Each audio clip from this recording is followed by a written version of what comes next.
kalian ingin mengucapkan ucapan yang sama kayak ahlul kitab sebelum kalian?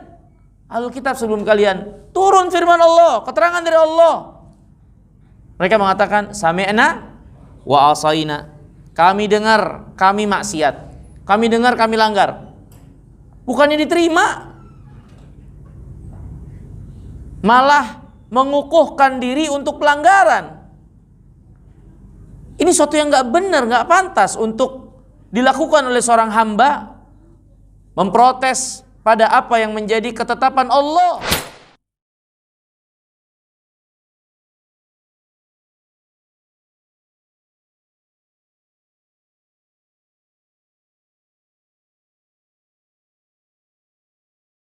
Bismillahirrahmanirrahim. Assalamualaikum warahmatullahi wabarakatuh.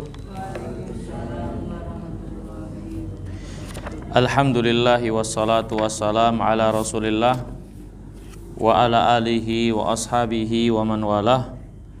Asyhadu an la ilaha illallah wahdahu la syarikalah wa asyhadu anna muhammadan abduhu wa rasuluhu la nabiyya ba'dah, amma ba'd. Hadirin yang dimuliakan oleh Allah, alhamdulillah, dengan memuji Allah kita bersyukur atas segala nikmat dan karunia-Nya. Kembali Allah pertemukan di kesempatan malam hari yang berbahagia ini untuk mempelajari agama kita yang mulia, menjaga keimanan ini untuk terus berada di dalam kebaikan-Nya. Semoga Allah merahmati kita sekalian, melindungi kita dari setiap kejelekan di dunia dan di akhirat. Hadirin yang dimuliakan Allah, kita masuk bab ke-17 setelah penulis rahimahullah menjelaskan tentang wajibnya tunduk dan taat, perintah untuk menjaga sunnah Nabi SAW dan adab-adabnya.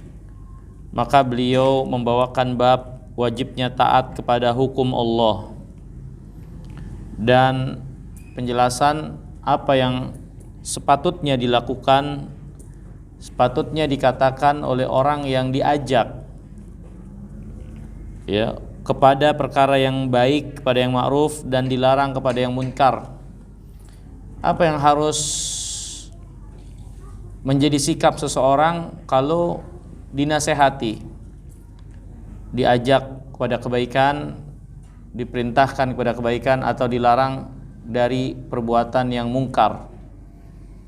Apa sepatutnya yang menjadi sikap dia terkait ajakan kebaikan tersebut, ya. Ini hadirin yang dimuliakan Allah, bab yang ke-17. Tentu bab ini memiliki hubungan dengan bab sebelumnya, di mana bab sebelumnya penulis menjelaskan perintah untuk menjaga sunnah dan adab-adabnya. Seolah-olah penulis ingin menjelaskan kepada kita sekalian untuk kita tidak meremehkan sunnah dan ajakan kepada sunnah, karena wajib bagi kita untuk menunjukkan ketundukan dan ketaatan kepada Allah Subhanahu wa taala dan kepada orang yang Allah perintahkan untuk kita taati, yaitu Rasulullah sallallahu alaihi wasallam. Dan jangan menganggap remeh apa yang datang dari Nabi SAW, khususnya apa yang beliau perintahkan dalam agama ini, karena kita wajib tunduk dan taat pada apa yang menjadi ketetapan Allah dalam syariatnya, ya. Ini hadirin yang dimuliakan oleh Allah, banyak keterangan dari Al-Quran dan hadis Nabi SAW tentang kewajiban tunduk pada hukum Allah dan Rasulnya, keutamaan-keutamaannya, serta ancaman bagi mereka yang tidak mau tunduk kepada apa yang datang dari Allah dan Rasulnya, ya. Bahkan terdapat keterangan peniadaan keimanan, peniadaan keimanan bagi mereka yang tidak mau tunduk kepada hukum Allah dan apa yang dibawa oleh Rasulullah sallallahu alaihi wasallam. Ya. Maka seorang muslim dan muslimah harus tertanam dalam dirinya ketundukan, penerimaan terhadap apa yang datang dari Allah dan Rasulnya. Ya, walaupun mungkin dia berada pada satu keadaan yang belum bisa melaksanakannya, tapi mengimani dan menerima apa yang datang dari Allah dan Rasulnya itu dengan tanpa penolakan, ya, dengan tanpa mengkritisi atau menganggap kurang apa yang datang dari Allah dan Rasulnya. Itu adalah menjadi suatu kewajiban, ya, kewajiban yang harus ada pada setiap muslim dan muslimah sebagai seorang yang menghambakan diri kepada Allah, ya. Dan seperti itulah Islam yang diinginkan oleh Allah Subhanahu wa taala, yang diajarkan oleh Rasulullah sallallahu alaihi wasallam. Ya. Mari kita perhatikan, berkata Syekh Salim bin Id Al-Hilali, yanbaghi al-istislam li hukmillah zahiran wa batinan. Sudah seharusnya kita berserah diri kepada hukum Allah lahir dan batin, duna i'tirad au tawanin au mudafa'atin au munaza'ah, dengan tanpa protes, dengan tanpa menolak, ya, atau tidak terima, atau mengulur-ngulur ketundukan kita kepada hukum yang datang dari Allah dan Rasulnya. Li'anna dzalika dalilul iman il-mahad, karena ketundukan kepada hukum yang datang dari Allah dan Rasulnya itu adalah dalilul iman, ya, petunjuk keimanan yang menunjukkan seorang beriman. Konsekuensi keimanan adalah tunduk, ketundukan kepada Allah dan Rasulnya yang mulia alaihi wassalam, yang memerintahkan dan menyuruh untuk kita menghambakan diri kepada Allah. Maka kalau tidak tunduk, maka nggak ada arti dan menunjukkan tidak ada keimanan. Karena iman itu menuntut untuk kita tunduk kepada Allah dan Rasulnya yang mulia alaihi salatu wassalam. Allah Subhanahu wa taala berfirman, dibawakan di sini oleh Imam Nawawi, ayat yang sering kita atau ya udah beberapa kali kita lewati dalam surah An-Nisa ayat 65. Allah berfirman, fala wa rabbik la yu'minun hatta yuhaqqimuka fima syajara bainahum thumma la yajidu fi anfusihim harajan mimma qadait wa yusallimu taslima. Demi Allah, mereka tidaklah beriman sampai menjadikan engkau wahai Muhammad sebagai pemutus perkara yang mereka perselisihkan. Kemudian mereka tidak dapatkan di dalam hati mereka kesempitan, tidak terima terhadap keputusan tersebut, dan mereka lapang hatinya menerima keputusan Rasulullah sallallahu alaihi wasallam. Ayat ini jelas Allah menafikan keimanan, meniadakan keimanan mereka yang tidak mau menjadikan Rasulullah sebagai hakim terhadap apa yang diperselisihkan. Penafian keimanan bagi mereka yang memiliki rasa benci, tidak terima, ya, terhadap apa yang menjadi keputusan yang datang dari Rasulullah sallallahu alaihi wasallam. Ya. Maka ayat ini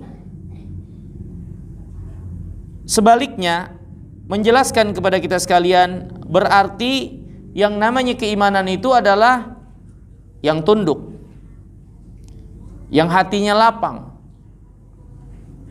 menerima sepenuh hati apa yang datang dari Allah dan Rasulnya. Allah Subhanahu wa taala berfirman, "Wa man yuridillah an yahdiyahu yashrah sadrahu lil Islam." Siapa yang Allah inginkan kebaikan baginya, Allah akan jadikan hatinya itu lapang untuk Islam, menerima Islam. Ya. Itu adalah ciri orang yang Allah inginkan kebaikan buat mereka. Kemudian ayat selanjutnya dalam surah Nur Allah berfirman, "Innama kana qaulal mu'minin idza du'u ila Allah wa rasulih liyahkuma bainahum an yaqulu sami'na wa ata'na wa ulaika humul muflihun." Orang-orang beriman mereka tidak mengatakan perkataan ketika diajak kepada Allah dan Rasulnya kecuali mengatakan kami dengar, kami taat. Inilah perkataan orang beriman. Mereka tidak mengatakan yang lainnya.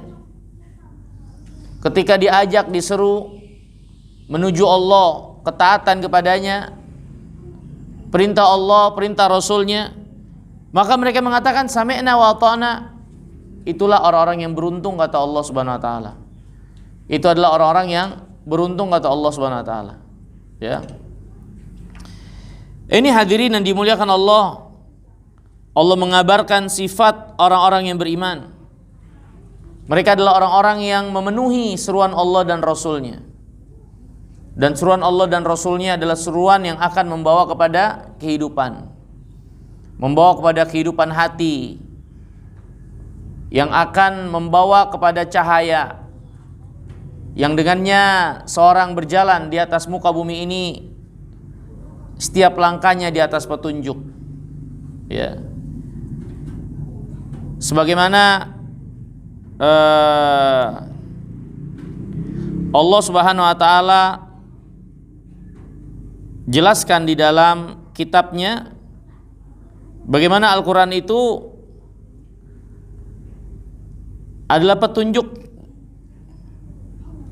yang akan memberi cahaya, menghidupkan hati seseorang sehingga dia berjalan di atas muka bumi ini di dalam bimbingan dan petunjuk Allah. Allah berfirman, "Awaman kana mayyitan fa ahyainahu faja'alna lahu nuran yamshi bihi fin nas kaman mathaluhu fid dhulumat laisa bi kharijin minha." Apakah sama orang yang kami hidupkan hatinya, hidup hatinya karena penerimaan terhadap apa yang datang dari Allah dan Rasulnya, hidup hatinya karena menampung apa yang datang dari Allah dan Rasulnya, kemudian kami jadikan baginya cahaya yang dengannya dia berjalan di atas muka bumi ini, di atas petunjuk. Apakah orang yang seperti itu sama dengan orang yang masih terus berada dalam kegelapan dan tidak keluar darinya? Maka ayat ini menjelaskan kepada kita sekalian bahwasanya orang-orang beriman adalah orang-orang yang Allah hidupkan, mereka hidupkan hatinya,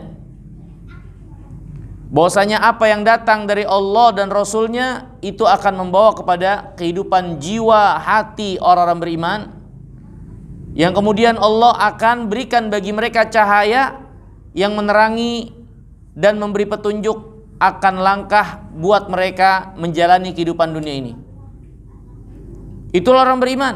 Sebaliknya, orang-orang yang tidak beriman, orang-orang yang tidak menghadap kepada kebenaran yang datang dari Allah dan Rasulnya, mereka adalah orang yang terus-menerus membiarkan dirinya, meridhoi dirinya dalam kegelapan-kegelapan,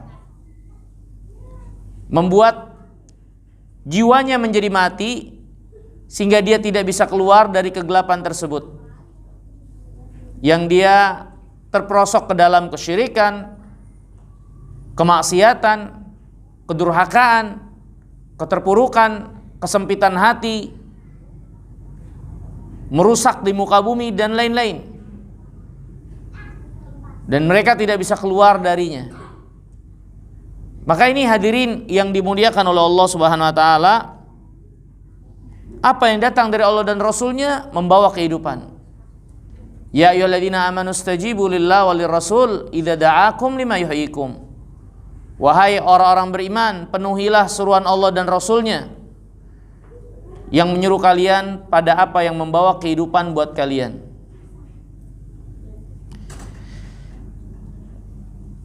Dan ayat yang dibawakan oleh Imam Nawawi ini dalam surah Nur ayat 51 jelas itulah sifat orang beriman. Sikap mereka penuh dengan pengagungan ketika berhadapan dengan apa yang datang dari Allah dan Rasulnya. Maka ini pelajaran. Ketika kita dikasih tahu, diingatkan, dinasehati, disebutkan firman Allah, disebutkan sabda Nabi yang mulia alaihi wasallam, apa yang harus kita lakukan? Apa yang harus menjadi sikap kita? Yaitu mendengar dan taat. Ya, mendengar dan taat. Ya. Dan ini yang diajarkan oleh para sahabat dan para tabi'in yang diajarkan oleh para sahabat. Ya, sahabat yang diajarkan oleh Rasulullah dan tabi'in yang diajarkan oleh sahabat, inilah sikap mereka di dalam beragama. Abu Bakar pernah berkata, langit mana yang bisa menaungiku? Bumi mana yang bisa jadi tempat aku berpijak kalau aku menghukumi sesuatu yang menyelisihi apa yang datang dari Rasulullah sallallahu alaihi wasallam? Abu Bakar pernah berkata, atau Ibnu Abbas pernah berkata, ya, hampir-hampir turun hujan batu dari langit. Aku katakan ini firman Allah dan sabda Nabi, engkau malah benturkan dengan perkataan Abu Bakar dan Umar. Pernah juga kita ceritakan, ya, satu kisah seorang sahabat yang sedang melihat kerumunan orang. Pada suatu momen sebentar lagi terjadi fitnah pertumpahan darah. Itu orang-orang di Kufah, ya, kalau nggak salah, Kufah atau Mesir, ya, menunggu gubernur mereka saat yang laporan ke Utsman yang ada di kota Madinah karena rakyatnya menuntut untuk dilengserkan. Melihat kerumunan manusia seperti itu yang sedang menunggu gubernurnya untuk datang, apa keputusan dari Utsman karena mereka menuntut agar diganti gubernurnya? Maka salah seorang sahabat di situ mengatakan ini akan terjadi pertumpahan darah. Yang satu lagi mengatakan enggak. Dan dia nggak tahu kalau itu yang bicara adalah sahabat Nabi SAW. Siapa namanya? Siapa? Sahibus sir Rasulullah SAW. Sahabat yang menyimpan banyak rahasia Nabi yang mulia alaihi wasallam. Siapa namanya? Huzaifah bin Yaman. Ya, dia, ya, Huzaifah, ya. Huzaifah, ya. Terus terjadi perdebatan, ini bakalan pertumpahan darah. Huzaifah mengatakan enggak. Sampai beberapa kali sehingga akhirnya Huzaifah mengatakan ini enggak bakal terjadi perang karena aku tahu itu yang pernah diberitakan oleh Nabi yang mulia alaihi wasallam. Maka orang yang memperkirakan akan terjadinya perang ini marah. Aku dari tadi mengatakan kalau ini akan terjadi perang. Menurut pengamatan dia, kasat mata, dan dia tidak salah untuk itu, karena dia memprediksi menurut apa yang menjadi ketegangan keadaan yang dia lihat. Ya, aku dari tadi mengatakan sesuatu apa yang menurut penilaian penglihatanku. Kamu membantahnya. Dan ternyata itu dari Rasulullah, kenapa nggak bilang dari tadi? Kalau bilang dari tadi, nggak akan ada seorang yang aku tidak akan terus, ya, berkeras dengan pendapatku ini bakalan terjadi perang. Kalau memang itu kata Nabi nggak akan perang, ya sudah, ya. Dan memang yang terjadi nggak ada peperangan karena gubernur ketika itu mengalah, ya. Mengalah, ya, dia balik lagi ke kota Madinah dan memberitahukan kepada Utsman dan akhirnya dia digantikan. Juga terdapat kisah menarik juga yaitu kisah 70.000 orang yang akan masuk surga tanpa adab, tanpa hisab. Ya, Imran bin Husain ini masalah. Ya. Tadi malam ada bintang jatuh. Kemudian salah seorang sahabat yang mengatakan, aku tidak dalam keadaan sholat ketika itu. Ya, agar dia tidak dipuji dengan apa yang tidak dia kerjakan. Kemudian, apa yang kamu lakukan? Ditanya. Ya, aku meruqyahnya. Ya. Apa yang menjadi alasanmu seperti itu?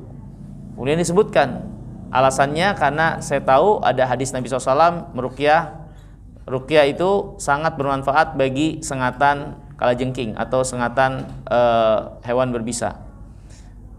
Maka dikatakan kepada orang ini, sungguh amat baik seorang yang berhenti atau melangkah menyesuaikan dengan apa yang datang dari Rasulullah SAW. Ya, dan begitulah berjalan para sahabat, para tabi'in, ya, percakapan mereka, interaksi mereka. Kalau itu dari Nabi SAW sudah ala ra'si wal ain, ya, maka kepala dan mata mereka nggak ada pandangan dan pendapat yang lain kecuali apa yang ditunjukkan oleh Rasulullah Sallallahu Alaihi Wasallam. Ya. Banyak lagi hadirin yang dimuliakan oleh Allah, kisah-kisah yang dulu pernah terjadi pada sahabat Nabi SAW, bagaimana ketaatan besar mereka kepada Rasulullah Sallallahu Alaihi Wasallam. Ya, dan umumnya mereka itu nggak pernah bertanya apa yang diperintahkan Rasulullah, yang datang dari Rasulullah ini apa, wajib, sunat atau enggak. Udah mereka amalin aja. Nabi kerjain, amalin, udah. Nabi suruh, kerjain. Umumnya mereka seperti itu. Karena mereka memahami kepentingan utama mereka adalah menyesuaikan diri mereka dengan apa yang ditunjukkan oleh Rasulullah SAW. Karena beliau diutus untuk itu. Untuk menjelaskan, mencontohkan kepada umatnya apa-apa yang akan mendekatkan kepada Allah, memasukkan ke dalam surga, menjauhi dari api neraka. Sehingga gak mungkin itu sesuatu yang membinasakan, mencelakakan atau yang lainnya. Nah, ini hadirin yang dimuliakan Allah, hadis yang dibawakan oleh penulis hanya satu hadis di sini.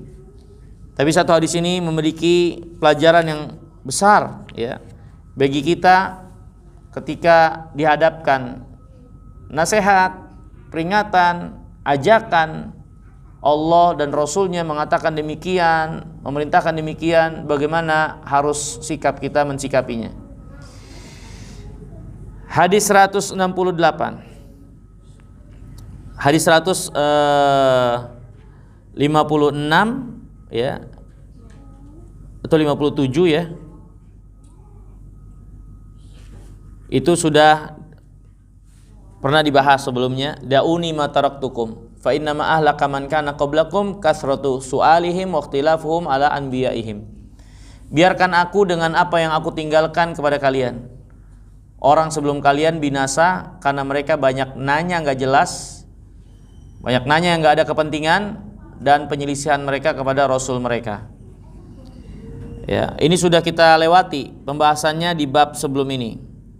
Hadis yang ke-168 ini yang belum pernah disebutkan oleh Imam Nawawi dalam kitab ini.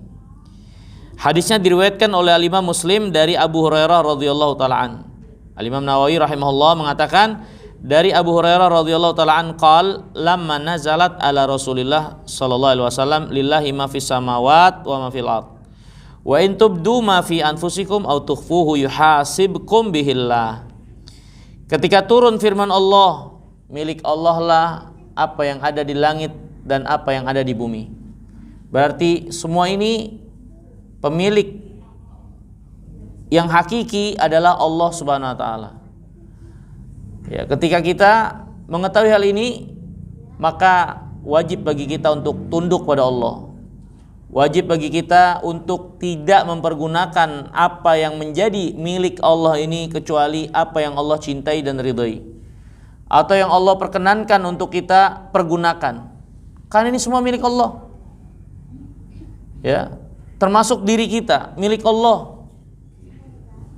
Ketika seorang memahami hal ini dengan baik, maka itu menuntut dirinya untuk tidak melakukan, tidak membelanjakan, tidak mengambil, tidak memanfaatkan kecuali apa yang diridhoi oleh Allah, dibenarkan oleh Allah untuk dia lakukan. Karena pemilik sejatinya adalah Allah. Benar, Allah SWT telah memberikan bagian untuk kita menyebut apa yang kita miliki dengan cara yang benar itu sebagai milik kita.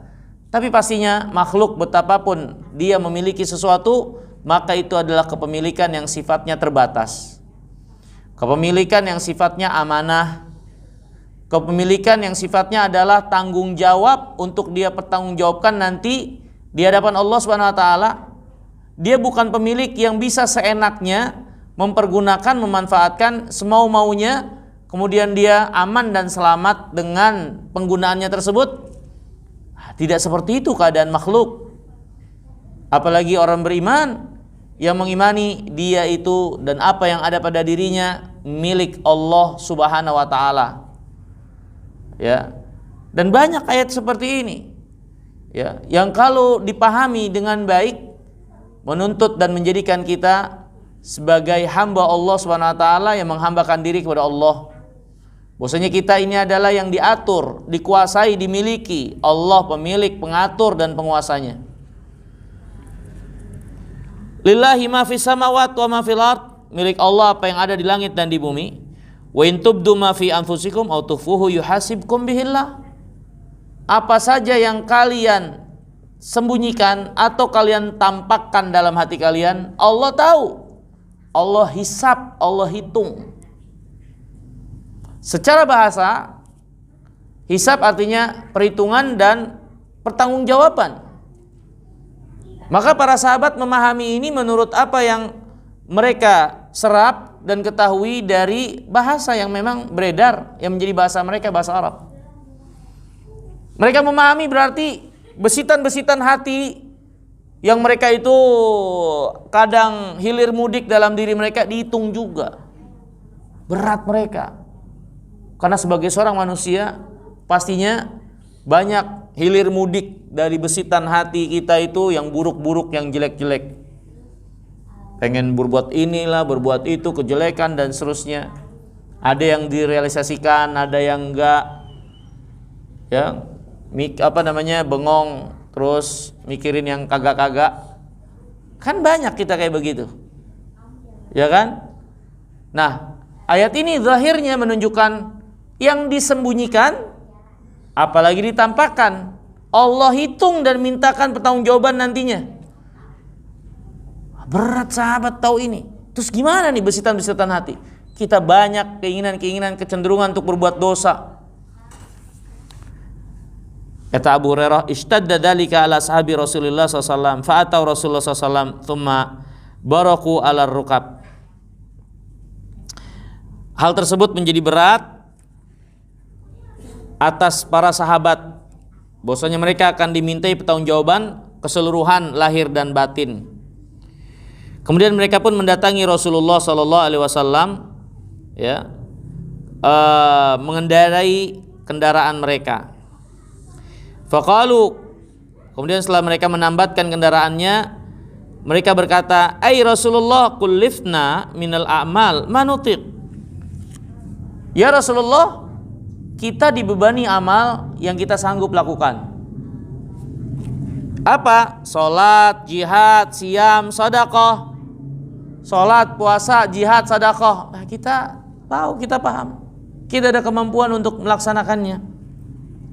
Wa qad unzilat alaik hadhil ayah wa la nutiquha. Dan telah turun kepada engkau satu ayat, kayaknya kita enggak sanggup. Salat kita sanggup dah. Jihad, puasa sanggup. Tapi ada satu ayat yang turun, kita merasa nggak sanggup untuk bisa memikul itu. Apa ayat itu? Ayatnya adalah ayat ini. Lillahi ma fis samawati wa ma fil ard wa in tubdu ma fi anfusikum aw tukhfuhu yuhasibkum bihillah. Milik Allah apa yang ada di langit dan di bumi. apa yang kalian sembunyikan, yang kalian nampakkan, Allah perhitungkan, minta tanggung jawabnya. Ya.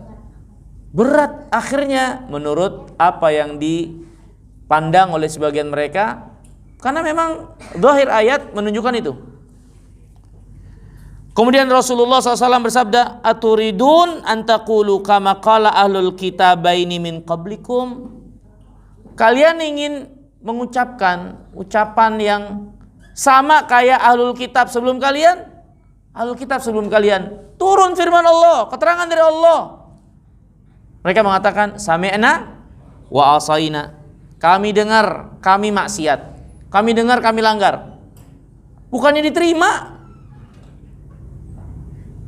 malah mengukuhkan diri untuk pelanggaran. Ini suatu yang gak benar, gak pantas untuk dilakukan oleh seorang hamba, memprotes pada apa yang menjadi ketetapan Allah. Ketetapan Allah ada dua, ketetapan syar'i, ketetapan kauni. Sama ketika seorang tidak boleh memprotes ketetapan Allah SWT syar'i, dengan dia merasa sempit dengan apa yang menjadi syariat Allah, dia juga nggak boleh dan nggak diperkenankan untuk i'tirad, protes, nggak suka dan benci terhadap apa yang menjadi ketetapan Allah, takdir yang berlaku pada dirinya. Yang harus dilakukan apa? Sabar. Sabar.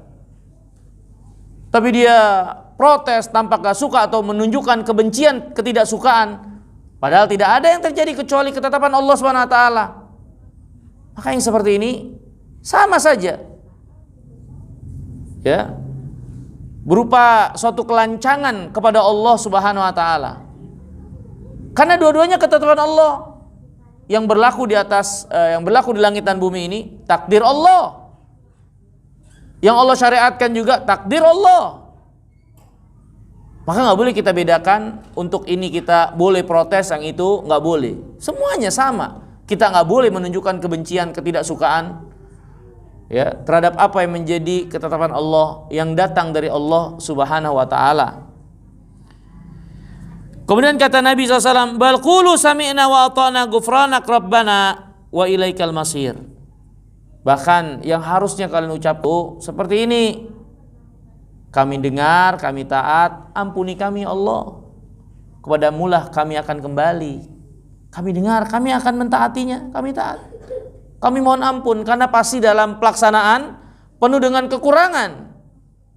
Dalam pelaksanaan banyak kekurangan. Ampuni kami Allah, kepadamulah kami akan kembali. Itulah yang harus ditunjukkan oleh seorang hamba kepada Rabb-nya.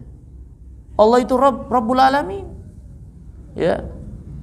Bukan sekedar atasan yang menjadi atasannya yang selalu dia tunduk, taat dan ikuti perintah-perintah dan aturannya, yang dia takut kalau tidak ikuti nanti dia akan dikeluarkan atau yang lainnya. Bagaimana dengan Allah? Bukankah Allah Rabbul Alamin yang sejatinya memberi dia rezeki, memberi dia makan, memberi dia minum, memberi dia pakaian, memberi dia rumah, keluarga, kebahagiaan dan seluruh apa yang menjadi nikmat yang dia nikmati? Bukankah itu dari Allah? Bukankah Allah yang lebih berhak untuk dia tunduk dan taat, muliakan perintah-perintahnya? Maka ini hadirin yang dimuliakan Allah, hendaklah kalian katakan sami'na wa ata'na ghufranak rabbana wa ilaikal masir.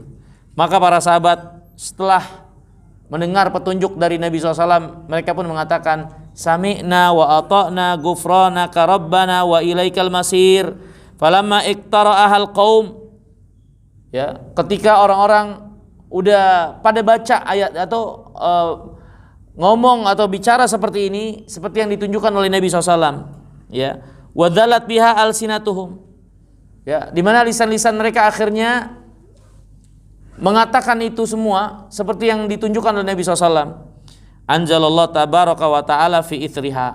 Kemudian Allah turunkan ayat ketika mereka berada dalam keadaan itu, menunjukkan penerimaan, menunjukkan keridhaan, menunjukkan qabul dalam diri terhadap apa yang datang dari Allah dan Rasulnya, ya, mengimani kalau Allah itu pasti benar, ya, mengimani Allah Subhanahu wa taala hak, ya, di atas sirat al-mustaqim dengan perintah-perintah petunjuknya dan syariatnya. Maka dalam keadaan ini turun selanjutnya firman Allah, amanar rasul bima unzila ilaihi min rabbih wal mu'minun kullun amana billahi wa malaikatihi wa kutubihi wa rusulihi la nufarriqu baina ahadin min rusulihi wa qalu sami'na wa ata'na ghufranaka rabbana wa ilaikal masir.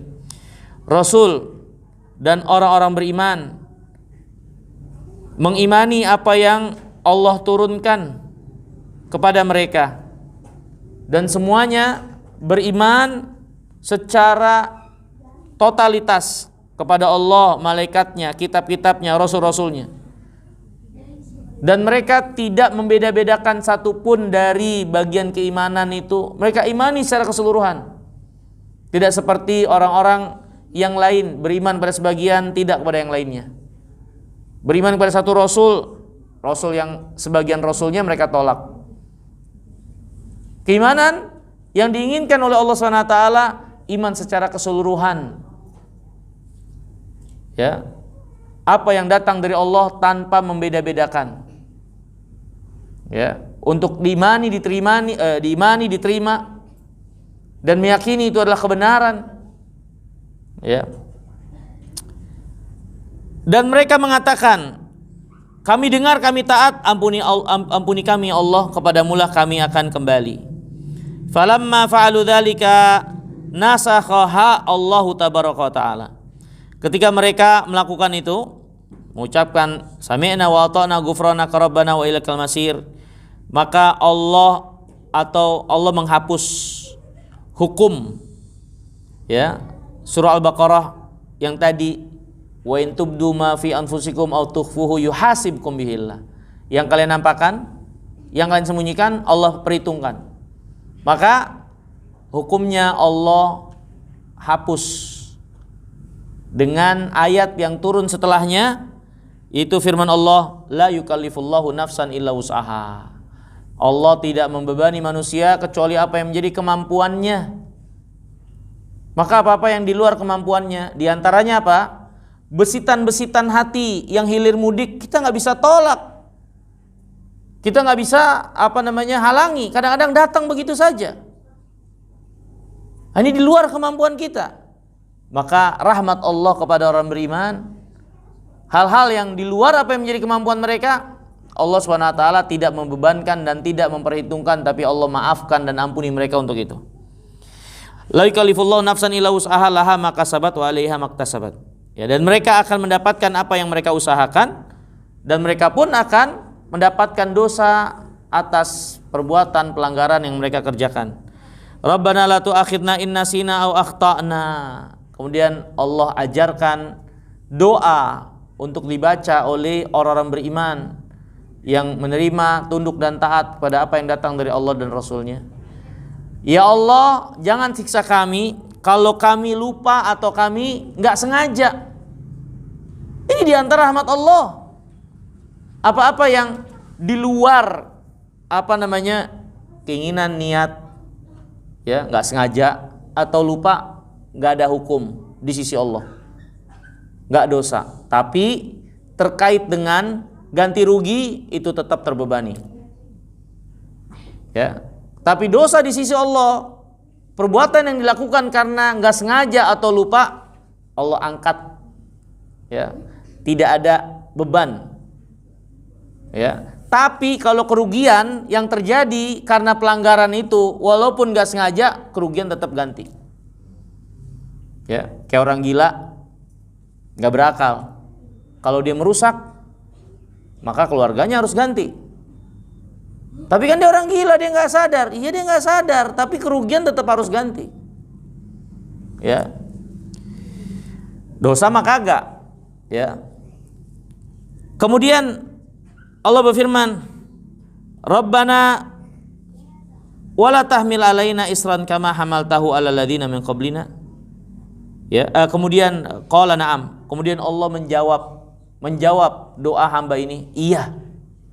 Artinya Allah Subhanahu wa taala tidak akan menyiksa apa yang dilakukan karena lupa atau enggak sengaja. Ya Allah, jangan bebankan kepada kami beban yang berat sebagaimana Engkau bebankan kepada orang-orang sebelum kami. Maka Allah jawab, iya. Ya, Allah perkenankan doa itu. Rabbana wala tuhammilna ma la taqata lana bih. Ya Allah, jangan bebani kami apa yang kami tidak miliki kemampuannya. Maka Allah jawab lagi, iya. Wa'fu anna waghfir lana warhamna anta maulana fansurna 'alal qaumil kafirin. Maafkan kami, ampuni kami, rahmati kami, Engkaulah maula kami yang membela kami, melindungi kami, yang menjadi tempat kami kembali berlindung dan bersandar. Ampuni kami ya, dan tolong kami atas orang-orang kafirin. Maka Allah jawab lagi, na'am, iya. Ya, ini akhir dari surah Al-Baqarah. Di antara nikmat yang Allah anugerahkan kepada umat ini, yang di dalamnya berisi kemurahan Allah Subhanahu wa taala kepada umat ini di dalam syariatnya, ya, dalam agamanya, ya. Dan akhir dari surat Al-Baqarah ini juga adalah ayat yang punya banyak keutamaan untuk dibaca. Di antaranya kalau dia dibaca di malam hari, ya, kafatah, maka 2 ayat ini mencukupkan dia. Ini mencukupkan dia untuk Allah lindungi dari apa-apa yang dikhawatirkan dari kejelekan, keburukan atau gangguan syaitan. Atau sebagian ulama juga mengatakan mencukupkan dia kalau dia sampai enggak melaksanakan sholat malam, itu sudah cukup. Ya, dan banyak lagi keutamaan dari akhir surah Al-Baqarah ini.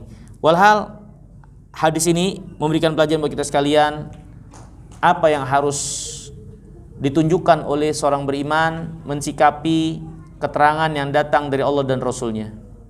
Jangan mensikapinya dengan penolakan, protes, ketidaksukaan, kebencian, karena itu bukan sifat orang beriman. Tapi orang beriman menerima dengan penuh kelapangan dada, ya, dengan penuh keimanan kalau itu adalah kebenaran dan berusaha keras untuk bisa melaksanakannya. Wallahu ta'ala jalla wa ala wa alam. Mungkin ini insyaallah kita lanjutkan lagi di kesempatan yang akan datang. Kurang lebihnya saya mohon maaf. Subhanakallahumma bihamdika asyhadu an la ilaha illa anta astaghfiruka wa atubu ilaik. Assalamualaikum warahmatullahi wabarakatuh.